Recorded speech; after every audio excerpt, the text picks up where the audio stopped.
نجات کا وسیلہ بنے، وہ اسمبلیز آف گاڈ کے خادم تھے۔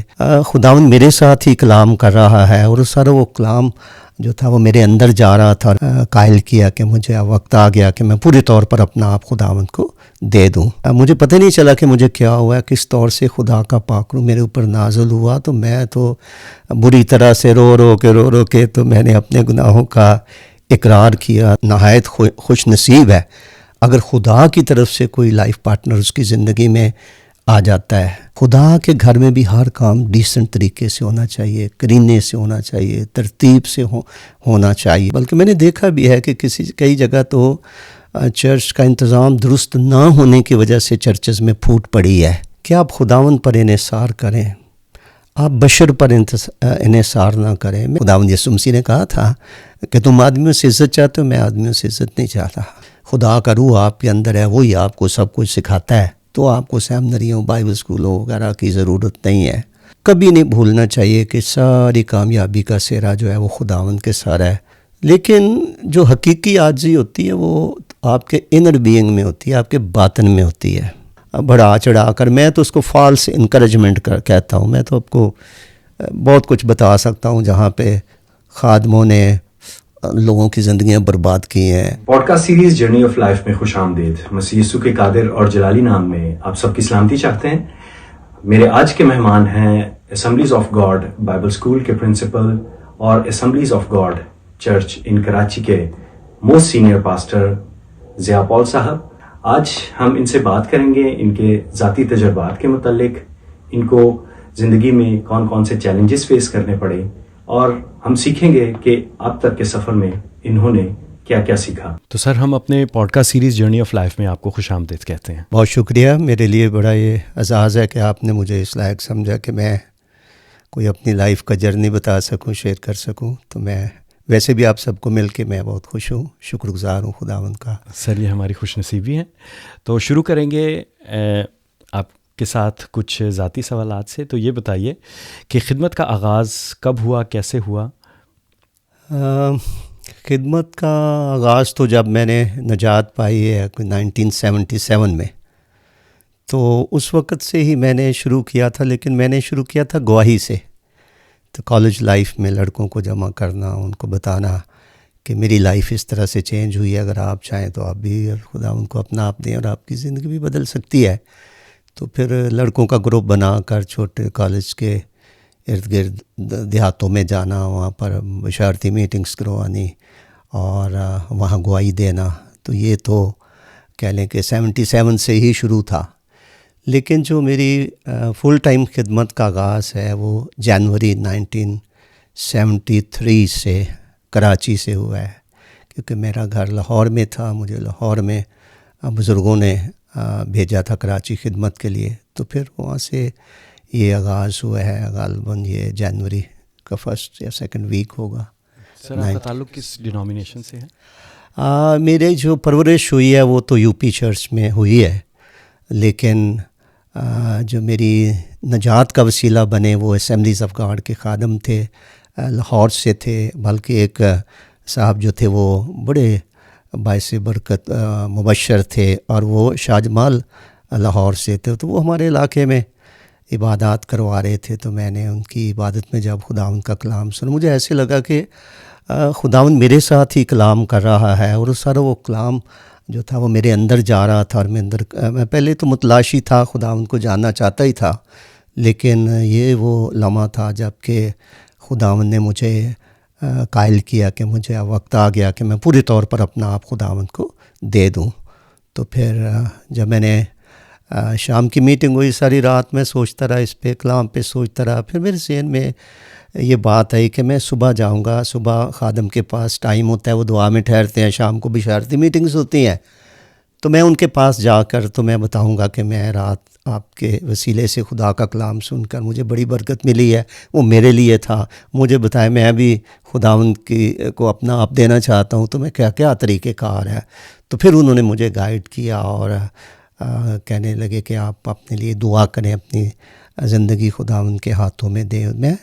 مجھے پتہ نہیں چلا کہ مجھے کیا ہوا، کس طور سے خدا کا پاک روح میرے اوپر نازل ہوا۔ تو میں تو بری طرح سے رو کے تو میں نے اپنے گناہوں کا اقرار کیا تو بس اس کے بعد مجھے تو ہر چیز پھر نئی دکھائی دینے لگی. تو یہ ایکسپیرینس مجھے ہوا تھا 1977 مارچ کے مہینے میں. سر آپ سے آپ کی نجی زندگی کے بارے میں کچھ پوچھیں گے. تو یہ بتائیے کہ آپ میرڈ ہیں، اور اگر ہاں تو آپ کی شادی کن سے ہوئی ہے، اور آپ کو خدا نے کتنی اولادوں سے نوازا ہے؟ سب سے پہلے تو میں یہ بتانا چاہوں گا کہ میری نظر میں شادی کا فیصلہ بڑا عام فیصلہ رہا ہے، کیونکہ میں نے بروکن میرجز بھی دیکھی تھی. میں نے ایسے کپلز کو دیکھا ہے کہ میں تو اس پہ بہت دعا کرتا تھا. پھر جب میں نے انگلینڈ میں بائبل سکول کیا ہے 1981-82 میں، تو ہمارے ایک استاد تھے، تو انہوں نے دعا کی ہمارے لیے. جب ہمارا کورس ختم ہوا تو انہوں نے کہا کہ خداوند ان کے لیے کوئی گاڈلی وائفز بھیج. تو ہم نا دعا میں ہنس رہے تھے کہ مطلب اس وقت تو کوئی شادی کا کوئی ایسا نہیں تھا، لیکن ذہن میں یہ بات ضرور آ گئی کہ کسی ایسے شخص کو اپنا شریک حیات بنانے کی ضرورت ہے جو خدمت میں رکاوٹ نہ ہو بلکہ آپ کے لیے باعث برکت ہو. تو اس کے لیے میں دعا کرتا تھا. اور پھر خدا کا شکر ہو کہ ہمارے ایک بزرگ خادم ہیں جو سری لنکن ہے، سنگل مشنری ہیں، کافی کوز کچھ نہیں تو کوئی 60 سال سے پاکستان میں. تو میری والدہ کراچی آئیں جب میں 2 سال تک ایک کرائے کے مکان میں عبادت بھی کرواتا تھا اور رہتا بھی ادھر ہی تھا. تو میری والدہ نے اس خادم کو جان مکرانی، آج کل وہ کہلاتے ہیں، سیلون سے ان کا تعلق ہے، تو انہوں نے اس کو کہا کہ بھئی اس کے لیے کوئی لڑکی جو ہے وہ تلاش کریں اس کی شادی کے لیے. تو پھر انہوں نے پرپوز کیا الزبتھ کو. تو الزبتھ کے والد جو تھے ان کا بتاتے ہیں کہ وہ 14 سال کی عمر میں انہوں نے خداوند کو قبول کیا تھا. بڑے مضبوط ایماندار تھے، فیملی لائف بہت اچھی تھی، اور چرچ میں وہ ایلڈر بھی تھے. تو اس طرح سے وہ بزرگ ہماری شادی کروانے میں کہہ لیں کہ خداوند نے ان کو استعمال کیا. اور مجھے مختلف طریقوں سے خداوند نے اس بات کی تصدیق کی کہ یہی وہ لڑکی ہے جو تیری زندگی میں تیرے ساتھ خدمت میں چل سکتی ہے. اور میں خدا کا شکر ادا کرتا ہوں کہ آج تک وہ کم از کم میری خدمت میں رکاوٹ کا باعث نہیں ہے بلکہ وہ کمپلیمنٹ کرتی ہے، بہت مددگار ہے. اور میں بہت خوش ہوں اس بات کے لیے. خدا کا شکر ہے کہ خداوند نے ہمیں 3 بیٹیاں دی ہیں، ایک بیٹا ہے ہمارا، اور 3 بچے تو شادی شدہ ہیں. ایک بیٹی ابھی ہے جس کی ذمہ داری ہمارے کندھوں پر ہے. کیا بات ہے. تو آپ کے بچے بھی خدمت میں اس وقت ہیں آپ کے ساتھ؟ جی، دے رہے ہیں. اس میں جو سب سے ہماری پلوٹھی بیٹی ہے تو وہ میرے ساتھ کوئٹہ بائبل سکول میں خدمت کرتی ہے. اس نے جب کراچی یونیورسٹی سے ماسٹرز کیا انگلش لنگوسٹکس میں، تو اس کو ڈان اخبار میں کوئی جاب مل رہی تھی. تو میرے سے پوچھنے لگی کہ میں کروں یا نہیں کروں. میں نے کہا بیٹا تیری مرضی ہے، لیکن کہنے لگی کہ آپ کو پتہ ہے نا کہ مجھے تو خدا نے خدمت کے لیے بلایا ہوا ہے. میں نے کہا اگر خدمت کے لیے بلایا تو پھر آپ خدمت کریں، پھر آپ یہ نوکری کیوں؟ کہنے لگی میرے تو دل میں یہی کہ میں نے خدا کی خدمت کرنی ہے. پھر میں تو شروع سے اس بات کا قائل ہوں کہ آپ کو سیکھ کر سکھانا چاہیے. اور میں نے پھر اس کو کہا کہ آپ کو ٹھیک ہے، آپ نے انگریزی پڑھ لی، آپ نے ماسٹر ڈگری کر لی، لیکن اور آپ سنڈے اسکول ٹیچر بھی رہی ہیں، لیکن آپ کو پراپر کو تھیولوجیکل ایجوکیشن کرنے کی ضرورت ہے. پھر خدا کا شکر ہے کہ خدا نے وسائل دیے ہمیں اور اس کو کروایا. اور اس نے فلر تھیولوجیکل سیمنری سے اس نے ڈاکٹر آف منسٹری کیا ہوا ہے، اور وہ کوئٹہ میں بائبل سکول میں آفس بھی دیکھتی ہے، پڑھاتی بھی ہے. تو میں تو فل ٹائم وہاں نہیں رہتا ہوں، تو پیچھے سارے ادارے کو دیکھتی ہے. تو جو میری دوسری بیٹی ہے اس نے وہ تو اب ہاؤس وائف ہے، لیکن اس کو بھی فلپین سے ایم ان تھیولوجی کروایا گیا تھا. وہ بھی خدا ان کی خدمت کرنا چاہتی تھی. اب اس کے 2 بچے ہیں، وہ پریکٹیکلی تو وہ نہیں خدمت میں انوالو، لیکن وہ چاہتی ضرور ہے. لیکن میرا ایمان ہے کہ خدا کا سیکھا ہوا کلام رائے گاہ نہیں جاتا ہے، اور زندگی میں وہ کسی نہ کسی طور سے خدا کے جلال کے لیے استعمال ہوگی. تو بیٹا جو ہے وہ ذرا فائنینشیل سپانسر ہے. وہ کہتا ہے کہ خدا کے مختلف طریقے ہیں انسانوں سے خدمت لینے کے. تو ہم نے کبھی نہیں چاہا. ہمیں کئی لوگوں نے کہا کہ آپ نے ساری لائف انویسٹ کی ہے اس چرچ کے لیے، تو اب اس کو آپ کا بیٹا کیوں نہیں آتا خدمت میں؟ میں نے کبھی ہم اس طرح کا کام نہیں کرتے کہ ہم دوسرا کا راستہ روک کے اپنے بیٹے کو اپنی جگہ پاسٹر بنا دیں، نہ ہی وہ بننا چاہتا، نہ ہم نے کبھی اس کو کہا. مطلب وراثت کی نہ میں بلاہٹ پہ یقین رکھتا ہوں. کیا بات ہے. تو سر آپ نے اپنی شریک حیات کا ذکر کیا، تو نیکسٹ ٹاپک پہ جانے سے پہلے آپ کی ایکسپرٹ اوپینین جاننا چاہوں گا ان لوگوں کے لیے جو شادی کا ارادہ رکھتے ہیں کہ انہیں اپنے پارٹنر میں کیا تلاش کرنا چاہیے. میرا خیال ہے کہ سب سے پہلا سٹیپ تو یہ ہے کہ آپ کو دعا کرنی چاہیے کہ آپ کی زندگی میں وہی شخص آئے جو خدا کا بھیجا ہوا ہو.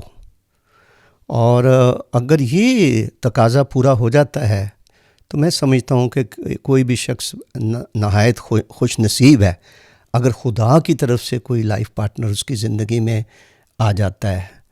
تو جہاں تک یہ تو خدا ہے جس کی مدد چاہیے شریک حیات کے یا جیون ساتھی کے چناؤ کے سلسلے میں، لیکن آپ جو اس میں بات دیکھنا چاہتے ہیں ایک روحانی شخص کی حیثیت سے، میں سمجھتا ہوں کہ آپ نے یہ دیکھنا ہے کہ یہ کل کو خدا کی بادشاہت کے لیے، کلیسیا کے لیے، خدا کی خدمت کے لیے میری حقیقت میں مددگار ہوگی یا نہیں ہوگی. تو اگر یہ بات اس میں دکھائی دیتی ہے تو میں سمجھتا ہوں کہ وہ آپ کے لیے بہت بڑی بلیسنگ ہے، اور اسی میں آپ کی کامیابی ہے. اور اس کے چونکہ دورس نتائج ہوتے ہیں، تو اس لیے میری نظر میں یہ فیصلہ بڑا ہی عام ہے. کبھی عجلت سے نہیں کرنا چاہیے، کبھی کسی کا حسن دیکھ کے، دولت دیکھ کے، یا دوسری جو چیزیں لوگ دیکھتے ہیں وہ دیکھ کے نہیں کرنا چاہیے. خدا کی مرضی مقدم ہے اور پھر آپ کو پچھتانا نہیں پڑتا. کیا بات ہے. سر یہ بتائیے خدمت کے علاوہ اور کون سے ایسے ہڈن ٹیلنٹس ہیں آپ میں جس کے بارے میں لوگ نہیں جانتے؟ کیا میں ٹیلنٹس میرے اندر کیا ہوں گے، کیونکہ میرے والد جو تھے وہ ساری عمر مینیجریل پوسٹ پہ رہے ہیں، تو ہمارے کہہ لیں کہ ہمیں ورثے میں ملا ہے کچھ انتظامی صلاحیت ضرور ہے. اور میں تو اپنی جماعت میں، کلیسیا میں اور دوستوں میں بہت حد تک میں کئی سالوں سے اور کچھ نہیں 4 دہائیوں سے میں اس میں انوالو رہا ہوں، کیونکہ خدا کے گھر میں بھی ہر کام ڈیسنٹ طریقے سے ہونا چاہیے، کرینے سے ہونا چاہیے، ترتیب سے ہونا چاہیے، کیونکہ خدا جو ہے وہ ترتیب کا خدا ہے. آمین. تو اس لیے میں سمجھتا ہوں کہ بلکہ میں نے دیکھا بھی ہے کہ کئی جگہ تو چرچ کا انتظام درست نہ ہونے کی وجہ سے چرچز میں پھوٹ پڑی ہے، مسائل پیدا ہوئے ہیں. تو اس لیے جیسے ہم اپنے گھرانے کا بندوبست کرتے ہیں، تو اسی طرح سے آپ کو ایک پاسٹر کو اگر وہ ایکسلنٹ مینیجر ہے تو یہ بھی بہت بڑی ایک صلاحیت کہہ لیں، خدا کے فضل کی بخشش کہہ لیں، جو کہ کلیسیا کے لیے انتہائی برکت کا باعث بنتی ہے. کیا بات ہے. سر یہ بتائیے کہ اکثر یہ دیکھا گیا ہے کہ جو پاسٹرز ہیں انہیں پیپل پلیزنگ یا خوشامد کا سہارا لینا پڑتا ہے اپنی خدمت کو جاری رکھنے کے لیے، تو کیا ایسے مسائل کا سامنا آپ کو بھی کرنا پڑا اور آپ نے ان مسائل کو کیسے ہینڈل کیا؟ میرا خیال ہے کہ یہ ایک پبلک پریشر ہوتا ہے، چرچ میں بھی ہوتا ہے، لیڈرشپ میں ہوتا ہے. یہی آپ کی کامیابی ہے کہ آپ خداوند پر انحصار کریں، آپ بشر پر انحصار نہ کریں. میں نے ہمیشہ پارٹی اسپرٹ کی مخالفت کی ہے کہ کبھی بھی اپنے ایجنڈے کی تکمیل کے لیے یا اپنے فائدے کے لیے لوگوں کو ساتھ ملا لینا، یا اور وہ آپ جانتے ہیں کہ یہ لو دو پر اصول پر ہوتا ہے کہ کسی کو آپ کو فائدہ پہنچاتے ہیں، کمپرومائز کر لیتے ہیں، تو پھر وہ آپ کا ساتھ دیتا ہے. مجھے ضرورت نہیں پڑی ہے. میں نے ہمیشہ خدا پہ بھروسہ کیا ہے، اور میں نے یہ کے بعد دیگرے فتوحات دیکھی ہیں جو خدا کے فضل سے ہیں، کیونکہ میں نے خدا کی طرف دیکھا. میں نے کسی کی خوشامد جو ہے، بلکہ میں منع کرتا ہوں کہ یہ جو مین پلیزنگ ہوتی ہے، اگر آپ کسی خادم سے برکت بھی پاتے ہیں تو منہ پر اس کی تعریفیں کرنے کے بجائے میں سمجھتا ہوں کہ آپ پوشیدگی میں اس کے لیے دعا کریں، خدا کی شکر گزاری کریں کہ یہ شخص ہمارے لیے باعث برکت ہے، بجائے اس کے کہ آپ اس کے منہ پر اس کی تعریفیں کریں. کیونکہ اس میں ایک بشری کمزوری یہ ہوتی ہے کہ انسان پھول سکتا ہے نا، تو وہ اس ٹریپ میں آ سکتا ہے، آزمائش میں گر سکتا ہے. تو اسے ہمیں بچنے کی ضرورت ہے. اور خداوند یسوع مسیح نے کہا تھا کہ تم آدمیوں سے عزت چاہتے ہو، میں آدمیوں سے عزت نہیں چاہتا. وہ بھی عزت چاہتے تھے لیکن انہوں نے کہا میں اپنے باپ سے عزت چاہتا ہوں. تو اس طرح سے اگر ہمارا فوکس جو ہے وہ کرائسٹ کی لیڈرشپ پر ہو، وہ کیسے چلتے تھے، تو میرا خیال ہے کہ ہم بچ سکتے ہیں اس طرح کی صورتحال سے. ٹھیک ہے، لوگ ناراض بھی ہوتے ہیں، ریلیشن شپ جو ہے اس میں بھی مسائل پیدا ہوتے ہیں، لوگ آپ کو بدنام بھی کریں گے اور بہت کچھ کہیں گے، لیکن جب آپ کی نگاہ خداوند پر ہے، ایمان کے بانی اور کامل کرنے والے یسوع پر ہے، تو خداوند ہے جو آپ کے حق کو دوپہر کی طرح روشن کرتا ہے، اور وہ وقت بتاتا ہے کہ آپ کا موقف ٹھیک تھا نہیں تھا. تو پھر خداوند ساتھ کھڑا ہوتا ہے جب آپ راستے کے ساتھ کھڑے ہوتے ہیں. بہت خوب. سر یہ بتائیے کہ کیا ایک پاسٹر جو ہے وہ ان کے لیے ایک چرواہا ہونا ضروری، یا وہ لوگوں کے دوست بھی بن سکتے ہیں؟ میرا خیال ہے کہ وہ دوست کیوں نہیں بن سکتے، دوست بھی بن سکتے ہیں، کیونکہ وہ تو ایک خادم ہے، وہ ایک فیملی کا سربراہ ہے. آپ دیکھیے کہ جو ہماری سماجی زندگی ہے اس میں کئی باپ ایسے سخت گیر ہوتے ہیں کہ بچے ڈرتے ہیں ان کی پریزنس میں، اور وہ کہہ لیں کہ وہ ایک دباؤ کا شکار شخصیت لے کر تو وہ پروان چڑھتے ہیں. لیکن کئی باپ آپ معاشرے میں بھی دیکھیں کہ بچوں کے ساتھ کتنے فرینڈلی ہوتے ہیں، تو بچے جو ہے وہ ان کو پاپا کو یا بابا کو اپنا وہ دوست سمجھتے ہیں. تو ایک ہیلدی فیملی جو ہے وہ یہ اس کی ایک تصویر ہے. تو خادم جو ہے وہ بھی خدا کے خاندان میں ایک باپ کی حیثیت رکھتا ہے، تو وہ ساتھ ساتھ وہ سب کا دوست بھی ہو سکتا ہے، اور اس کو دوستانہ رویہ جو ہے وہ محبت کو فروغ دیتا ہے، میل ملاپ کو فروغ دیتا ہے.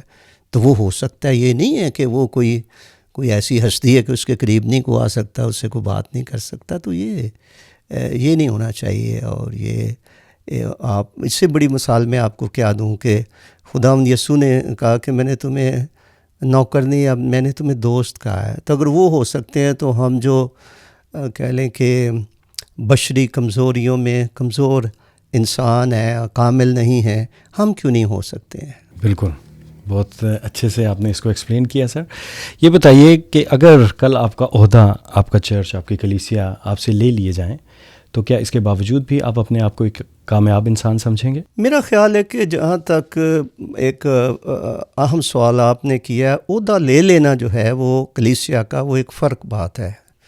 وہ یہ ہے کہ جب آپ ناکام ہیں، آپ ایز اے لیڈر آپ فیلئر ہیں، آپ نے کوئی ایسا گناہ کیا ہے جس میں آپ قیادت کرنے کے لائق نہیں رہے، تو پھر تو کلیسیا کی جو انتظامیہ ہے یا کلیسیا ہے وہ آپ سے جان چھڑا سکتی ہے. وہ آپ کو کہہ سکتی ہے کہ اب آپ اسٹیپ ڈاؤن ہوئیں، آپ ہمارے لیے قابل قبول نہیں ہیں. تو وہ تو میرا خیال ہے پھر رہنا بھی نہیں چاہیے کہ جب آپ اپنی بلاہٹ کو ثابت نہیں کر پائے ہیں، آپ بہتوں کے لیے ٹھوکر کا باعث بنے ہیں، تو یہ تو ہماری اخلاقی ذمہ داری ہے کہ ہم خود کہہ دیں کہ نہیں، اب میں اس لائق نہیں رہا ہوں کہ میں آپ کا پاسٹر ہوں. تو یہ تو ہے ایک چرچ ڈسپلن کی خلاف ورزی یا خدا کے کلام سے ہٹ کر زندگی بسر کرنا اور لوگوں کو انگشت نمائی کا موقع دینا، اور ایسے بڑے گناہوں میں پڑ جانا جس کی وجہ سے لوگ آپ کو پسند نہ کریں یا آپ سے جان چھڑانا چاہیں. دوسری طرف جو ہے خدمت تو یہ خدا کی طرف سے سونپی جاتی ہے، اور خدا ہی ہے جو ہماری خدمت کے سفر کے اختتام کا فیصلہ کرتا ہے. تو اگر کوئی بھی لیڈر، بھلے میں ہوں یا کوئی اور ہو، اگر وہ خداوند کا روح اس کو بتاتا ہے کہ تیرا وقت ختم ہو چکا ہے اور تو دوسروں کو آگے لے کر آ، تو اس کو پیچھے ہٹنے کی ضرورت ہے. مطلب حقیقت کو تسلیم کر لینا چاہیے. میں کروں گا، مجھے تو اس میں کوئی آرٹ نہیں ہے. اوکے سر، آپ نے مختلف ادوار میں خدمت کی ہے. اس دور میں آپ نے خدمت کا آغاز کیا جب اتنے زیادہ ریسورسز نہیں تھے، سوشل میڈیا کا انفلوئنس نہیں تھا، لوگوں تک رسائی مشکل تھی، کئی دفعہ ناممکن بھی تھی. اور آج جو ہے اتنے زیادہ ریسورسز ہیں، سوشل میڈیا انفلوئنس. تو تب کی خدمت اور آج کی خدمت میں کیا فرق ہے؟ خیر فرق تو ہے، لیکن اصل بات جو خدمت سے جڑی ہوئی ہے وہ سب سے بڑا ریسورس یہ ہے کہ خدا آپ کے ساتھ ہو، خدا کا روح آپ کے اوپر چھایا ہوا ہو. تو وہ تو بھلے پرانے وقتوں میں تھا، مختلف ادوار میں سے آپ گزرے ہیں، اور اگر جلال کا روح آپ پر منڈلاتا رہا ہے، آپ راستے سے خدا کے ساتھ چلتے ہیں یا چلتے رہے ہیں، اور خداوند آپ کے ساتھ رہ کر کام کرتا رہا ہے، خدمت لیتا رہا ہے، تو میری دانست میں تو اس سے بڑا ریسورس کیا ہو سکتا ہے کہ وہ اپنے روح کے وسیلے سے کمزوری میں آپ کی مدد کرے، آپ کو آپ کی خدمت کو پھلدار بنائے۔ باقی جو ایڈیشنل بلیسنگز ہیں کہ فرض کریے ان وقتوں میں ایک چھوٹے سے کسی گھر میں یا ہال میں کوئی بھی خادم کلام سناتا تھا تو تھوڑے سے لوگ جو ہیں اس سے مستفید ہو سکتے تھے، لیکن اب سوشل میڈیا کے وسیلے سے ایک نیا دروازہ کھل گیا ہے لوگوں کے لیے خدا کا کلام سیکھنا، اور اچھے سے اچھے باعث برکت خادم کے وسیلے سے خداوند میں بڑھنے ترقی کرنے کے لیے خدا کی آواز سننا، تو یہ ایک بہت بڑی بلیسنگ ہے۔ مجھے یاد پڑتا ہے کہ جب سے یہ کووڈ-19 آیا ہے تو اس وقت سے بہت سارے چرچز نے پاکستان میں بھی آن لائن سروسز جو ہیں وہ شروع کی ہیں، تو کچھ لوگ کسی بھی مجبوری سے، جیسے ہماری نرسز بہنیں ہیں ان کی ڈیوٹیز ایسی لگتی ہیں، وہ کئی دفعہ نہ چاہتے ہوئے بھی وہ کلیسیا میں عبادت کے لیے نہیں آ سکتی ہیں، تو اس طرح سے لوگ سوشل میڈیا کے وسیلے سے لوگ خدا کا کلام گھر بیٹھے سیکھ لیتے ہیں، تو اس کا فائدہ تو ہے۔ پھر اگر کسی جگہ پر بھی کوئی سیکھنے کی اپرچونٹی پیدا ہوتی ہے، جیسے کسی جگہ کوئی سیمینار ہو رہا ہے، کوئی کنونشن ہو رہی ہے، یا کوئی اور ایسا کوئی سیکھنے کا سیمینارز ہے، سیکھنے کا موقع ہے، تو سوشل میڈیا کے وسیلے سے ان تک یہ خبر پہنچتی ہے، تو آگے ان کے پاس اگر وقت ہے، چاہت ہے، تو اس سے بھرپور فائدہ اٹھا سکتے ہیں، جبکہ ان وقتوں میں تو ایسا نہیں تھا، مشکل تھا۔ مطلب آپ کے کہنے کا مطلب یہ ہے کہ انٹرنیٹ نے، سوشل میڈیا نے لوگوں تک رسائی کو آسان بنایا ہے۔ یقیناً جی، تو سر یہ بتائیے کہ پرانے دور میں اور آج کے دور میں لوگوں میں جو روحانی وابستگی تھی اسے آپ کس طرح سے دیکھتے ہیں؟ کیا وہ یکساں ہے جیسے پہلے تھی، یا آج کے دور میں تھوڑی مختلف؟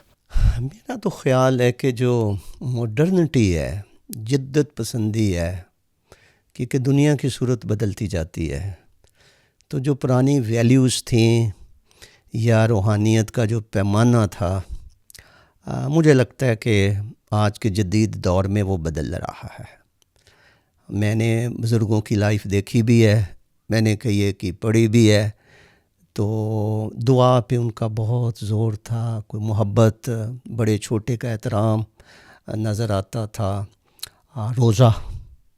روزے کی بڑی اہمیت تھی، اور پھر خدا کے کام کا درد ہے، تو یہ ساری چیزیں جو ہیں وہ آہستہ آہستہ آہستہ آہستہ ماند پڑتی جا رہی ہیں، تو فرق تو ضرور ہے، کیونکہ اور چیزوں نے کہہ لیں کہ ان کی توجہ اپنی طرف کھینچ لی ہے، جو کہ ایک بہت بڑی آزمائش ہے، جس سے اگر کوئی بچ سکتا ہے تو وہ آج بھی خدا ان کے ساتھ وفاداری سے چل سکتا ہے۔ کیا کبھی آپ کو پرانے زمانے کی خدمت کے کچھ پہلو آج بھی زیادہ مؤثر لگتے ہیں؟ میرا خیال ہے کہ ہر دور کے اپنے تقاضے ہوتے ہیں، تو ان وقتوں میں جو بھی وسائل تھے یا خدمت کے طریقہ کار تھے، میرے خیال میں آج ہم میرے خیال میں نقائص نہیں ان کے نکال سکتے، کیونکہ اس دور کے مطابق وہ موزوں ہو سکتے ہیں، لیکن اب جب کہ علم کا دور ہے تو آج کی خدمت قدرے فرق ہے اس دور سے، جس میں ایک میں مثال دوں گا کہ ہمارے بہت سارے ایسے بزرگ ہیں جن پہ بے تھا انائنٹنگ تھیری ہوتی تھی، دعا گو بہت ہوتے تھے، لیکن وہ تھیولوجیکل ایجوکیشن کی اتنی وہ حمایت میں نہیں تھے۔ وہ یہ کہتے تھے کہ بھی اگر خدا کا روح آپ کے اندر ہے، وہی آپ کو سب کچھ سکھاتا ہے، تو آپ کو سیمنریوں، بائبل اسکولوں وغیرہ کی ضرورت نہیں ہے۔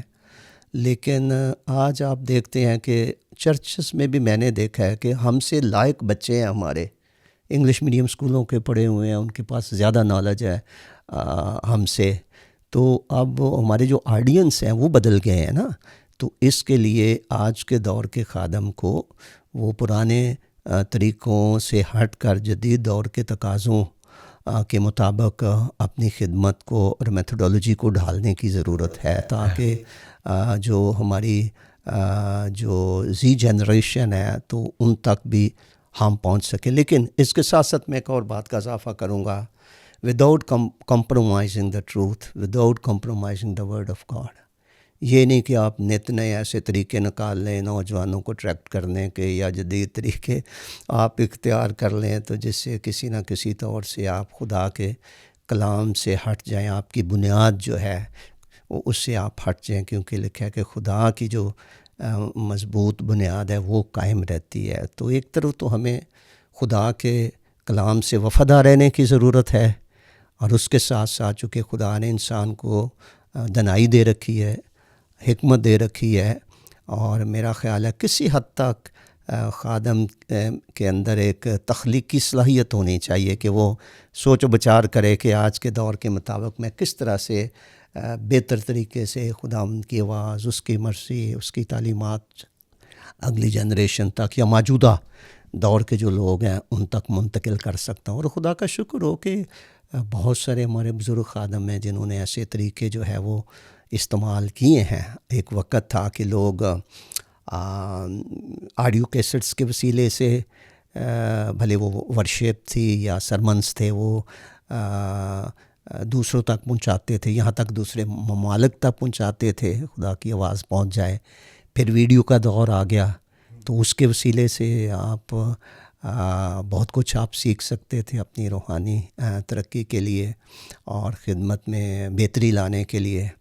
اور اس کے بعد جب یہ ٹیلی ویژن کا دور آیا ہے, پھر یہ آپ کا جو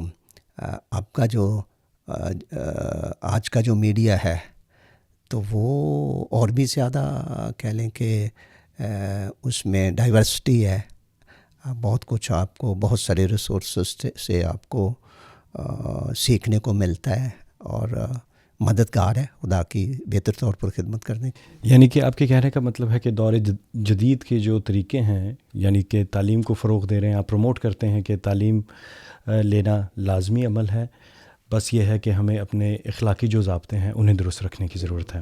اوکے سر, آپ سے بات کرنا چاہوں گا اسپریچول پرائڈ کے بارے میں. تو یہ بتائیے کہ روحانی غرور جسے ہم اسپریچول پرائڈ کہتے ہیں وہ کیا ہے, ایک مسیح اسے کیسے پہچان سکتا ہے؟ میرا خیال ہے کہ یہ جو روحانی غرور ہے اس کا سادہ الفاظ میں یہی کہہ سکتا ہوں کہ جب انسان اپنے آپ پر بھروسہ کرنے لگے نا, کیونکہ آپ جتنے بھی بحیثیت خادم لیڈر کامیاب ہو جائیں کبھی نہیں بھولنا چاہیے کہ ساری کامیابی کا سہرا جو ہے وہ خداوند کے سارا ہے, کیونکہ ہم مالک نہیں ہیں, ہم نوکر ہیں.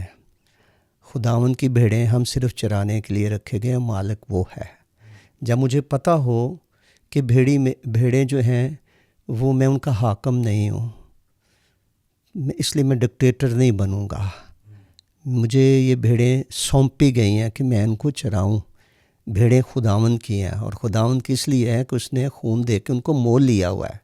میری اور آپ کی خوش نصیبی اس بات میں ہے کہ اس نے آپ کو بلایا ہے کہ تو میری بھیڑیں چرا. تو جب ہمیں یہ پتہ ہوگا کہ ہم بھیڑوں کے مالک نہیں ہیں, اور پھر ایک اور چیز اس سے بڑی جڑی ہوئی ہے جس کا ہمارے ملک کی خدمت کے ساتھ بڑا تعلق ہے, اور وہ ہے وسائل, جس میں آفرنگز ہو سکتی ہیں, جس میں پراپرٹیز ہو سکتی ہیں. یہ ساری چیزیں جو ہیں وہ کبھی بھی آپ بشپ ہوں, پادری ہوں, جو بھی آپ کی حیثیت خداوند نے آپ کو کلیسیا میں بخشی ہے, ہمیشہ یاد رکھنا چاہیے کہ وہ میری نہیں ہے, وہ خداوند کی ہے. تو وسائل جب آپ سمجھیں گے کہ خداوند کے ہیں, آپ کو جو حیثیت ملی ہے وہ خداوند کی وجہ سے ملی ہے, آپ کی بلاہٹ کی وجہ سے ملی ہے.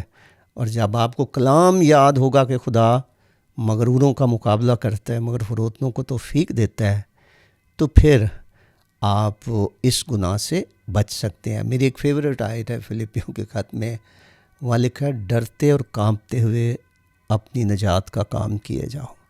جب کوئی شخص خدا کا خوف ترک کر دیتا ہے نا, بھلے کوئی عام انسان ہو, بلیور ہو, خادم ہو, تو پھر اس کے اندر روحانی غرور جو ہے وہ پیدا ہو سکتا ہے, اور اس سے خدا کی مدد اور فضل سے انسان بچ سکتا ہے اگر بچنا چاہے.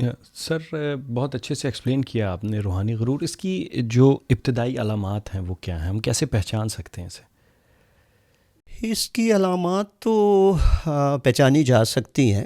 مثال کے طور پر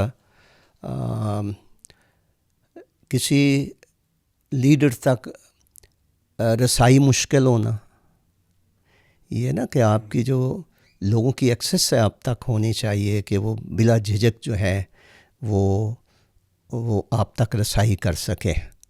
لیکن ہوتا یہ ہے کہ جیسے ہی کوئی شخص بڑا لیڈر بن جاتا ہے، جہاں ایک طرف اس کی ذمہ داریاں مصروفیات بڑھتی ہیں جو کہ اس کو مجبور کرتی ہیں کہ وہ ہر شخص کو وقت نہیں دے سکتا ہے، اور کبھی کبھی اس کو نو کہنا پڑتا ہے، معذرت کرنی پڑتی ہے. لیکن اگر کوئی شخص اپنے آپ کو یہ بڑا سمجھتا ہے اور وہ کسی سے ملنا نہیں چاہتا ہے تو لوگ بھی بھانپ لیتے ہیں. تو وہ رویہ جو ہے کہ آپ تک کوئی رسائی نہیں حاصل کر سکتا، تو وہ درست نہیں ہے. یہ ایک علامت ہے جب آپ دوسروں کو. اور پھر یہ ہے کہ خدا چونکہ برابری کا خدا ہے. دیکھیں یہ ضرور ہے کہ خدا کا کلام سکھاتا ہے کہ خادم دو چند عزت کے لائق ہے، لیکن لوگ ہماری عزت کریں تو خدا کا شکر ہے اور خدا کا جلال ظاہر ہو. لیکن مختلف طریقوں سے ہم اپنی عزت لوگوں سے کروانا چاہیں تو یہ ایک بڑی علامت ہے. ایک بڑی علامت ہے کسی کے متکبر ہونے کی، کہ آپ کسی ایسی کرسچن گیدرنگ میں جاتے ہیں تو آپ یہ سمجھتے ہیں کہ مجھے کوئی پروٹوکول ملے، مجھے آگے جا کر بٹھایا جائے. میں سمجھتا ہوں کیا ہر جگہ آپ پیچھے بڑھ جائیں گے تو کیا ہوئے گا. اور میں نے چند خادموں کو دیکھا ہے، وہ میں تو اتنے سیمینار میں نے کرائے بھی ہیں اور اٹینڈ بھی کیے ہیں. کئی جگہ کرسی نہ ہو تو وہ دیکھ دوں کہ تو وہ واپس چلے جاتے. تو یہ کوئی اچھی روایت تو لیکن سر یہ ڈیمانڈ کی جاتی ہے، اور ورنہ تو پھر لوگ ناراض ہو جائیں گے. لیڈر جو ہیں وہ لیڈ کرنے سے انکار کر دیتے ہیں. اور نہیں وہ ٹھیک ہے. دیکھیے ہمیں توازن رکھنے کی ضرورت ہے. خدا کا کلام کہتا ہے جس کی عزت کرنی واجب اس کی عزت کرو. خادم دو چند عزت کے لائق ہے، اس میں کوئی شک نہیں ہے. جی ہاں. میرا استدلال یہ ہے کہ ہمیں عزت کا بھوکا نہیں ہونا چاہیے. ہمیں لوگوں سے عزت ڈیمانڈ نہیں کرنی چاہیے. وہ کر دیتے ہیں تو خدا کا جلال ظاہر، وہ ہماری نہیں کر رہے، وہ خداوند کی کر رہے ہیں. یاد ہے آپ کو انہوں نے کہا تھا جو تمہیں قبول کرتا ہے وہ مجھے قبول کرتا ہے. تو اس لیے اس کو ایشو نہیں بنانا چاہیے. ٹھیک ہے، لوگ جو ہیں وہ خداوند کی محبت آپ کے لیے ان کے دلوں میں خدا روح القدس کے وسیلے سے پیدا کرتا ہے اور وہ آپ کی عزت کرتے ہیں تو وہ قابل قبول ہے. لیکن اس کا تقاضا کرنا، میں ایک چھوٹی سی مثال دوں گا. کئی دفعہ نوجوان بیٹے بیٹیاں پاس سے گزرتے ہیں، وہ سلام نہیں کرتے، اور میں دیکھ رہا ہوتا ہوں. میں نے کبھی ان کو نہیں کہا کہ تمہیں کسی نے سلام نہیں سکھایا. تو اگر وہ سلام کر دے گا تو اسلام کا کیا فائدہ ہے؟ ٹھیک ہے نا. تو اس لیے اس کی توقع نہیں رکھنی چاہیے. سر جب لوگ ہماری خدمت منادی یا عبادت کی تعریف کرتے ہیں تو عاجزی کیسے برقرار رکھی جائے؟ دیکھیے عاجزی ایک ہوتی ہے ظاہری، جو آپ دنیا کو دکھاتے ہیں اپنے جسچر سے، اپنی زبانی گفتگو سے. لیکن جو حقیقی عاجزی ہوتی ہے وہ آپ کے انر بینگ میں ہوتی ہے، آپ کے باطن میں ہوتی ہے. جب لوگ آپ کی تعریفیں کرتے ہیں، آپ کو سراہتے ہیں، اور آپ کے اندر جو ہے وہ چاہت پیدا ہوتی ہے سراہے جانے کی، تعریف کروانے کی، تو وہ ایک الگ رویہ ہے. لیکن اگر لوگ آپ کی تعریف کرتے ہیں تو آپ دل میں کہتے ہیں کہ خداوند میں تو ایک گدھے کی مانند ہوں. گدھے کی کون عزت کرتا ہے؟ اور چونکہ اس گدھے پہ تو سوار ہے اس لیے تیری وجہ سے لوگ مجھے خوش آمدید بھی کہتے ہیں، محبت کرتے ہیں، تعریف کرتے ہیں. میرا خیال ہے کہ یہ رویہ ہمیں مغرور متکبر ہونے سے بھی بچائے گا، اور ہمارے ریلیشن شپس بھی دوسروں کے ساتھ درست رہیں گے. تو یہ اسپرٹ اگر ہمارے اندر ہو تو میرا خیال ہے کہ ہم خداوند کی پیروی جو ہے وہ کر سکتے ہیں، جنہوں نے کہا تھا کہ اگر کوئی میری پیروی کرے گا تو اندھیرے میں نہ چلے گا. تو جہاں پیروی سے ہم ہٹتے ہیں، دنیا کے طریقے ہم اور وہ توقعات جو کہ دنیا کے لیڈر جو ہیں وہ رکھتے ہیں، یا جس طرح سے ان کی عزت معاشرے میں ہو رہی ہوتی ہے، جب ہم اس کی توقع کرتے ہیں تو آگے پوری نہیں ہوتی ہے، تو پھر دل زاری بھی پیدا ہوتی ہے۔ ایک بات مجھے بڑی اچھی لگتی ہے کہ فرض کرے تاج جو ہے وہ ایک عزت کی علامت ہے، تو اگر آپ کو کوئی تاج پہنا دیتا ہے تو اس کا بیسٹ وے یہ ہے کہ آپ اپنا تاج اتار کر خداوند کے قدموں میں رکھیں کہ خداوند یہ تاج تیرا ہے، تیری وجہ سے ہے، میں اس کا حقدار نہیں ہوں، میں تیرے قدموں میں رکھتا ہوں۔ مکاشفہ میں یہی پڑھتے ہیں، یہ طریقہ کار ہے اس کا۔ بہت خوب سر، بہت اچھے سے ایکسپلین کیا آپ نے۔ سر آپ نے بات کی کہ ایک چرواہا ایک اچھا دوست بھی ہو سکتا ہے، تو آپ کے خیال میں کیا ایک پاسٹر کا کے تعلقات کا حد سے تجاوز کرنا، یعنی حد سے زیادہ واقفیت ہونا، اوور فیملیئر ہونا لوگوں کے ساتھ، کیا یہ ان کی عزت کو کم کر سکتا ہے؟ میرا خیال ہے کہ عزت کو تو ممکن ہے وہ کم کر ہی سکے، لیکن خدا کے خادموں میں دنائی ہونی چاہیے کہ وہ اپنی باؤنڈریز کو یاد رکھیں، وہ اپنی بعونڈریز سے تجاوز نہ کریں۔ کئی دفعہ ایک لیڈر میں اور ایک عام شخص میں فرق تو ہوتا ہے نا، اور ہونا چاہیے۔ بعض اوقات لوگ محبت میں اپنی باؤنڈریز کراس کرتے ہیں، بھلے وہ آپ کے ممبر ہیں، میل ہیں فیمیل ہیں، لیکن خادم کو پتہ ہونا چاہیے کہ میری حدود کیا ہے اور میں نے اس سے تجاوز نہیں کرنا۔ تو اگر وہ اس بات کو اپنے ذہن میں رکھے گا تو میرا خیال ہے کہ مسائل پیدا نہیں ہوں گے، اور ان کی گواہی جو ہے وہ خدا کے جلال کے لیے استعمال ہوتی رہے گی۔ کہیں کہیں ضرور خادم بھی تجاوز کرتے ہیں، اور ان کے چاہنے والے بھی تو کرتے ہیں، جس سے بدگمانیاں بھی پیدا ہوتی ہیں اور خاندانی جھگڑے مسائل بھی پیدا ہوتے ہیں۔ تو ہمیں تو ہر وہ کام کرنا ہے جس سے خدا کا جلال ظاہر ہو، کلیسیا مضبوط ہو، تعمیر ہو، اس میں یگانگت ہو۔ تو اگر کو ہم ایسی باؤنڈری کراس کرتے ہیں یا کسی چیز کے بارے میں ہم عجلت غفلت کا مظاہرہ کر کے تو خدا ان کے گلے کو نقصان پہنچاتے ہیں، تو پھر قصوروار تو ہم ہوں گے۔ سر اگر ایک پاسٹر کسی رکن کے بہت زیادہ قریب ہو جائے تو دوسروں میں کیا اثرات پیدا ہو سکتے ہیں؟ ہاں، عام طور پر تو جیلسی ہوتی ہے، لوگوں کے اندر حسد کا جو ہے جذبہ جو ہے وہ پیدا ہوتا ہے، اور خادم میرا خیال ہے کہ طرفداری کے، یا یوں مجھے کہنا چاہیے وہ طرفداری کی محبت کے الزام کے نیچے آ سکتا ہے، کیونکہ چرچ ایک فیملی ہے، تو پاسٹر ایک باپ کی حیثیت رکھتا ہے، تو اس کو سب سے یکساں محبت رکھنی چاہیے۔ بڑا خبردار رہنا چاہیے ان لوگوں سے جو آپ کو تحائف دیتے ہیں، جو آپ کی تعریفیں کرتے ہیں، جو آپ کو گھروں میں کھانے کے لیے بلاتے ہیں۔ میں سمجھتا ہوں کہ ہمیں اپنی مختاری کا خدا کو حساب دینا ہے، تو ہمارے اندر طرفداری کی محبت نہیں ہونی چاہیے۔ یہ تو لیڈرشپ کی ایک ریکوائرمنٹ، ایک تقاضا بھی ہے۔ تو جب ہم اس میں توازن رکھیں گے تو یقیناً ہم دوسروں کے لیے ٹھوکر کا باعث نہیں بنیں گے۔ اور کبھی فرض کری، میں خود بھی اس چیز کو دیکھتا ہوں کہ کبھی کبھی خادم کسی بھی فیملی کو مہینے میں 2-3 دفعہ بھی وزٹ کر لیں گے، اور کئی غریب بتائیں گے کہ ہمارے گھر میں سال ہو گیا کوئی خادم ہی نہیں آیا۔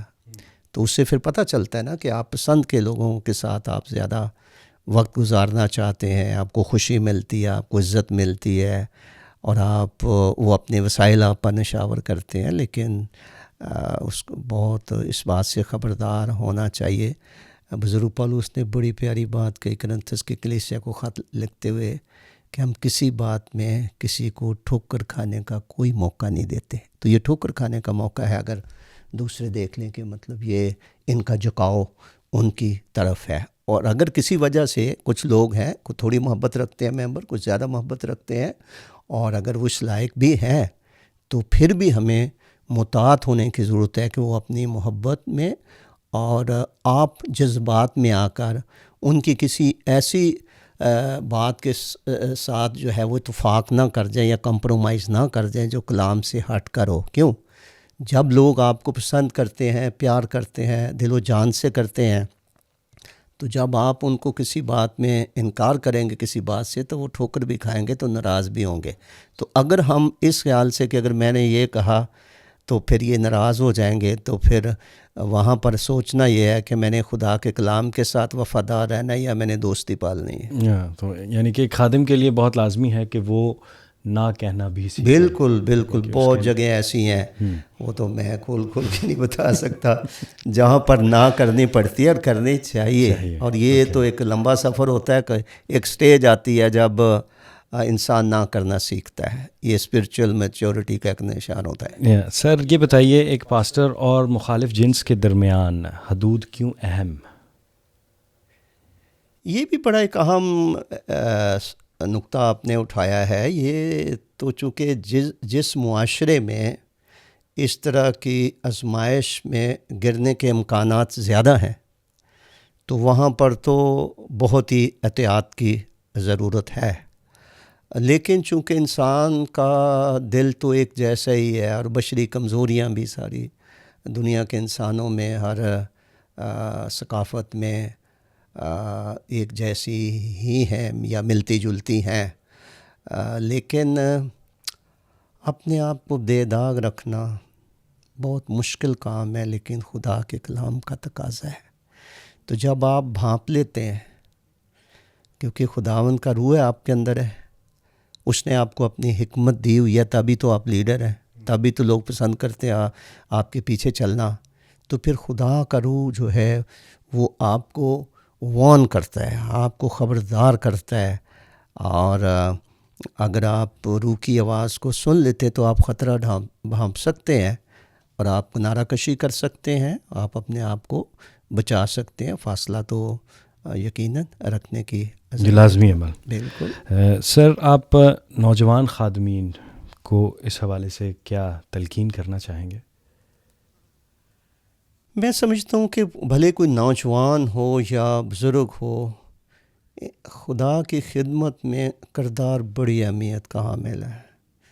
تو اگر کوئی شخص اپنی پوشاک کی حفاظت نہیں کر پاتا، تو بھلے وہ کتنا ہی ٹیلنٹڈ کیوں نہ ہو، صلاحیتیں ہوں، تجربہ ہو، ڈگریاں ہوں، جو کچھ بھی ہو، تو اگر کردار میں کوئی فلاح ہے، کوئی گواہی میں کوئی ایسی بات ہے جو کہ آپ کی لوگوں کی نظر میں قبولیت کے راستے میں رکاوٹ بن سکتی ہے، تو اس سے خبردار رہنے کی ضرورت ہے. نوجوانوں کے لیے اگر وہ اپنا فوکس درست رکھیں، جس سے میری مراد ہے کہ وہ خداوند کو اپنی نظروں میں کے سامنے رکھیں اور اس کے نقش قدم پر چلنے کی حد الوسع کوشش کریں، تو اس طرح کی آزمائشوں سے جو کہ آپ کی گواہی کو برباد کر دیتی ہیں، جو آپ کی جو خدمت ہے اس سے آپ کو ہٹا سکتی ہیں، تو خداوند بچاتا ہے، لیکن جو بچنا چاہے. سر آپ بتائیے کہ آپ کو کبھی ایسی سچویشنز کو فیس کرنا پڑا تو آپ کا کیا رول تھا؟ میرا خیال ہے کہ نہ ہی مجھے ہر ایک شخص کو واسطہ تو پڑتا ہے. میں بھی 18 سال کا تھا جب میں نے خداوند کو اپنی زندگی دی ہے. تو پاکستان میں تو اتنا نہیں تھا، لیکن مجھے بڑا کلچرل شوق ہوا جب میں 81 میں انگلینڈ میں آیا. 1 سال میں نے بائبل اسکول کیا، تو ہر طرف کئی طرح کی، خاص طور پر جسمانی جو خواہشات ہیں، ان کی آزمائشیں جو ہیں وہ ضرور آتی رہی ہیں. لیکن اندر ایک ہی آواز ہوتی تھی کہ کبھی ایسا کام نہیں کرنا جس سے خدا کا نام بدنام ہو، کچھ بھی ہو جائے.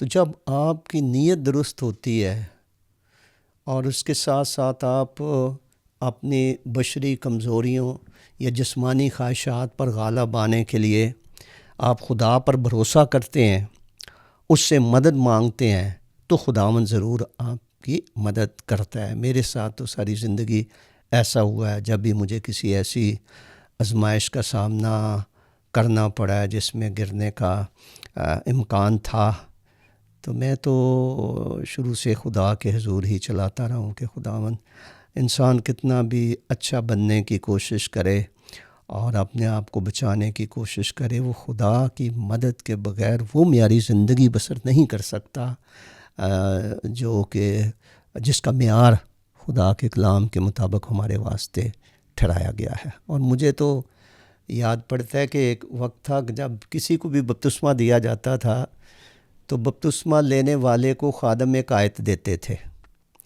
وہ اس وقت ہمیں اتنی اس کی سمجھ نہیں تھی کہ اس کا کیا مطلب ہے، لیکن بعد میں شاید وہ یہی ہمیں سمجھ آئی کہ ایک رہنمائی تھی کہ آپ نے اس کے مطابق جینا ہے۔ تو مجھے یاد پڑتا ہے کہ مجھے انہوں نے آیت دی تھی جب میں نے بپتسمہ لیا 1977 میں، تو پہلا تموتھیوس اس کا 4 باب اور اس کی 12ویں آیت، کوئی تیری جوانی کی حقارت نہ کرنے پائے۔ تو میں نے پھر اس کو پلے باندھ لیا نا، میں نے پلے باندھ لیا، میں نے کہا مجھے میرے بپتسمے کی آیت ہے تو میں نے اس کے مطابق چلنا ہے۔ مطلب آپ نے اپنے کردار کی حفاظت خود کی، ہمیشہ خطرات کو بھانپا اور خدا کی مدد سے۔ میں بار بار کہوں گا کہ آپ جتنی مرضی کوشش کر لیں، میں تو اپنے بارے میں کہوں گا، جی ہاں، میں تو خدا کی مدد کے بغیر نہیں بچ سکتا تھا۔ جیسی جیسی آزمائشیں اس وقت سے لے کر اب تک مجھ پر آئی ہیں، خدا ہے جو سنبھالتا ہے۔ چرچ پالیٹکس کے بارے میں آپ کی کیا رائے ہے؟ کیا یہ ایک حقیقی عمل ہے یا محض لوگوں کی غلط فہمی؟ نہیں، جہاں پر بھی جسمانی لوگ ہوں گے، ایک ہوتا مذہبی آدمی، مذہبی ہونے میں بڑا خطرہ ہے، بہت خطرہ ہے، کسی مذہب میں بھی مذہبی ہونا۔ ہمارے ایمان میں مذہبی نہیں ہونا، روحانی ہونا ہے۔ تو اس لیے چرچز کے اندر کئی غیر نجات یافتہ لوگ ہوں گے، جسمانی لوگ ہوں گے، انتظامی کمیٹیوں میں ہوئیں گے اور کسی نہ کسی طرح سے بااختیار بن جائیں گے اپنے طریقہ کار استعمال کرتے ہوئے۔ تو جہاں اس طرح کے لوگ ہوں گے وہاں پر سیاست ہوگی، لیکن اس سے بچنے کا ایک طریقہ ہے، اور وہ یہ طریقہ ہے کہ جب پاسٹر باطنی انسانیت میں مضبوط ہو اور وہ اپنے آپ کو سیاست میں الجھنے سے بچا سکے، تو پھر ہم چرچ کے اندر سیاست کو کسی حد تک ہم کم کر سکتے ہیں۔ اگر ایڈیکیٹ نہیں کر سکتے، ہم جڑ سے نہیں اکھیڑ سکتے، تو کم از کم ہم اس کو کم کر سکتے ہیں۔ لیکن جو خوش آمدی لوگ ہوتے ہیں لیڈرز کے ساتھ، قائدین کے ساتھ، تو وہ اس طرح ماحول پیدا کر دیتے ہیں اور ان کا ایسا پریشر ہوتا ہے جس کی وجہ سے ایک کمزور جو خادم ہے تو وہ ان کی باتوں میں آ سکتا ہے۔ اور اگر وہ مضبوط ہو اور اس نے یہ قصد کیا ہو کہ نہیں، میں نے چرچ میں نہ پولیٹکس کرنی ہے، تو نہ جو کرتے ہیں میں نے اس کا حصہ بننا ہے، تو آپ بہت حد تک آپ کلیسیا کو اس سے بچا سکتے ہیں۔ اور گروپ بنتے بھی پھر اسی طرح سے، جب لوگ دیکھتے ہیں کہ پاسٹر نے اپنا گروپ بنایا ہے، وہ اپنے مطلب حمایت کے لوگوں میں اضافہ کر رہا ہے، تو اس طرح سے پھر وہ جو مخالف گروپ ہے وہ اپنی پھر طریقہ کار استعمال کرتے ہیں، تو چرچ پھر اندر سے کھوکھلا ہوتا ہے، پاک روح کی موجودگی نہیں ہوتی ہے، اور بہت سارے جو خاص طور پر ہمارے ابھرتے ہوئے نوجوان ہیں وہ بیچارے ٹھوکر کھاتے ہیں بزرگوں سے کہ یہ کیا کرتے ہیں، تو بہت خطرناک ہے اس سے۔ اس لیے تو چرچز کے اندر جو ہے وہ کہہ لیں کہ عجیب کام، معجزات، نشانات، خدا کی قدرت جو ہے وہ اس طور سے نظر نہیں آتی جس طرح سے نظر آنی چاہیے، کیونکہ جہاں جسمانی لوگ ہوں گے اور جہاں جسمانی کام ہوں گے، حسد ہوگا، لڑائیاں ہوئیں گی، مقابلہ بازی ہوگی، کوئی اپنے آپ کو اپلوس کا کہے گا، کوئی اپنے آپ کو کیفا کا کہے گا، پسند کے لیڈر ہوئیں گے، وہ پھر جو چرچ کی یونٹی ہوتی ہے، روح کی یگانگت ہوتی ہے، وہ بری طرح سے متاثر ہوتی ہے۔ تو ٹھیک ہے، ہو سکتا ہے کہ ہم چرچ میں پالیٹکس کو نہ بھی روک سکیں، تو کم از کم خود تو نوالنا نہ ہو، ہمیں تو خدا کی نظر میں سرخ رو ٹھہرنا ہے۔ آپ کہہ رہے ہیں کہ ایک خادم کے لیے بہت لازمی ہے کہ وہ گروہ بندی سے دور رہے۔ بالکل، اس کو تو نظر رکھنی چاہیے، اور جہاں بھی جیسے بھی ممکن ہو اس کو ختم کرنے کے لیے چھوٹا بننا پڑے، کسی کی منت کرنی پڑے، اور سارے کام چھوڑ کے تو اس میں اس ایشو کو ایڈریس کرنے کی اس کی بڑی ذمہ داری ہے. اور اگر وہ نہیں بھی فرض کری ہوتا تو انسان جو کچھ بوتا ہے وہی کاٹے گا نا. سر آپ کے خیال میں کلیسیاؤں میں پرسنالٹی کلٹ یعنی کہ شخصیت پرستی مسیح پر توجہ کو کم کر رہی ہے؟ سب جگہ نہیں ہے لیکن ضرور نظر آتی